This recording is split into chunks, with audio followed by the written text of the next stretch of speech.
Hi friends, இன்றைக்கி நம்ம பார்க்க போகிறது என்னென்னா ஒரு சிம்பிளான லட்டு ரெசிபி. அதுக்கான இன்க்ரீடியன்ஸ் சொல்கிறேன். ஃபர்ஸ்ட் நம்ம எடுத்துக்க போகிறது பாயில்டு ரைஸ், அதாவது புழுங்கலரிசி. புழுங்கலரிசியில் பண்ணால் இது ரொம்ப டேஸ்டியாக இருக்கும். இல்லாதவங்க நீங்கள் பச்சரிசியும் எடுத்துக்கலாம்.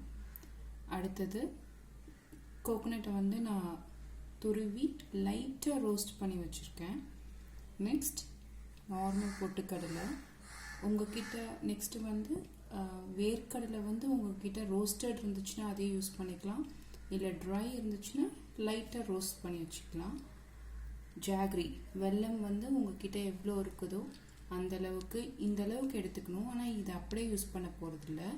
இதை நம்ம கொஞ்சம் நல்ல பொடியாக இடிச்சுக்கிட்டு கொஞ்சோண்டு அதில் தண்ணி விட்டு பாகு வைக்க போகிறதில்ல, பட் வாட்டராக நம்ம அதை மாற்றி யூஸ் பண்ண போகிறோம். அடுத்தது வாசனைக்காக ஒரு 2 ஏலக்காய். இப்போது நம்ம எடுத்து வச்சிருந்த ரைஸை புழுங்கலரிசியை வானலியில் போட்டு சிம்மில் வச்சுக்கோங்க. வச்சுட்டு லைட்டாக நம்ம வறுக்க போகிறோம். நல்ல ஈவனாக நீங்கள் கை எடுத்துகிட்டு மற்ற வேலையெல்லாம் பார்க்கக்கூடாது. ஈவனாக நீங்கள் வறுத்துக்கிட்டே இருக்கணும். நல்ல வாசனையாக அந்த வறுக்கிறப்போ பொன்னிறமாக அந்த வாசனை உங்களுக்கு அந்த அரிசி ஃபுல் அரிசியும் மாறிடும். அது வரைக்கும் நீங்கள் வறுத்துக்கிட்டே இருக்கணும். கையை விட்டுறாதுங்க. விட்டிங்கன்னா 1-2 கருகிடும். அப்போ நம்ம லட்டோட டேஸ்ட்டே மாறிடும். ஸோ ஈவனாக இப்படி வறுத்துக்கிட்டே இருங்க. பாருங்கள் எல்லா அரிசியும் நல்ல ஈவனாக, ஒரு அரிசி கூட கருகலை இல்லை வறுப்படாமல் இல்லை. ஸோ நீங்கள் சிம்மில் வச்சு பண்ணாதான் இந்த மாதிரி உங்களுக்கு வரும். நல்ல ஈவனாக இந்த கலருக்கு வர்ற வரைக்கும் நல்லா பாருங்கள். இந்த கலருக்கு வர்ற வரையும் நீங்கள் அரிசியை வறுத்து எடுத்துக்கணும். இப்போது நான் அந்த ட்ரை ரோஸ்ட் பண்ண ரைஸை தனியாக எடுத்து வச்சுருக்கேன். அதை நல்லா நீங்கள் லெட் இட் கூல்டும். ஏன்னா சூடாக போட்டு நம்ம அரைக்க முடியாது. ஸோ நல்லா நீங்கள் தொடுற அளவுக்கு இருக்கிற அளவுக்கு நீங்கள் இதை சில்லுன்னு கூல் பண்ணி வச்சுக்கணும். அதே மாதிரி கோகோனட்டையும் நீங்கள் தனியாக வச்சுக்கணும்.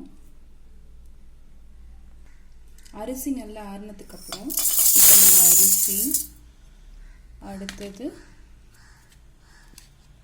ரோஸ்ட் பண்ணி வச்சுருக்க வேர்க்கடலை, அடுத்தது பொட்டுக்கடலை, இதை நம்ம லைட்டாக மிக்சியில் போட்டு இப்போது அரைச்சதுக்கப்புறம் நமக்கு இந்த அளவுக்குள்ள இருக்கும்.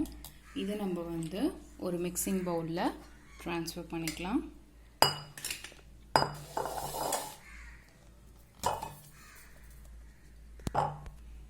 நம்ம பொடி பண்ணி வச்சுருந்த அந்த ரைஸை நான் இப்போ இந்த பவுலில் போட்டேன்.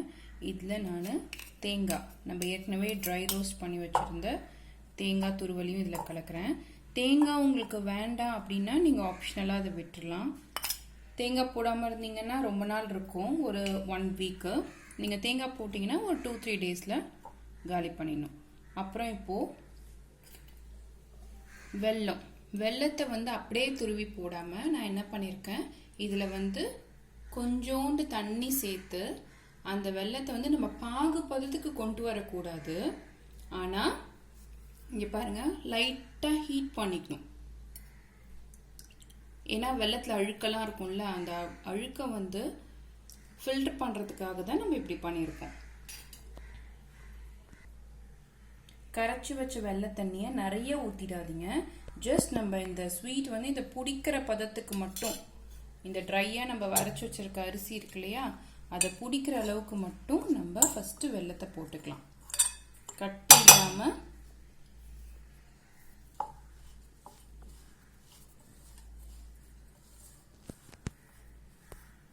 இப்படி மாவாக பிடிக்கிற அளவுக்கு மட்டும் நீங்கள் வெல்லம் போட்டுக்கலாம்.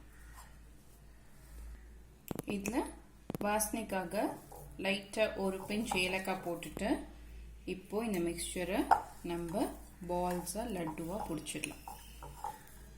இதில் உங்களுக்கு வேணும்னா நீங்கள் சாப்டு பிஸ்தா இல்லை சாப்டு கேஷ்யூஸ் போட்டுக்கலாம்.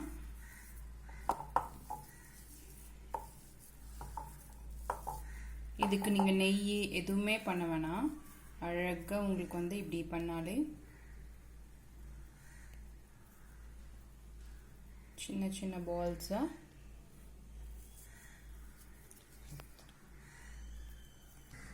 இந்த மாதிரி குட்டி குட்டி பால்ஸாக நீங்கள் உருண்டி வச்சிடலாம். இது ரொம்ப சிம்பிளான healthy laddu ready. Enjoy. Happy evening.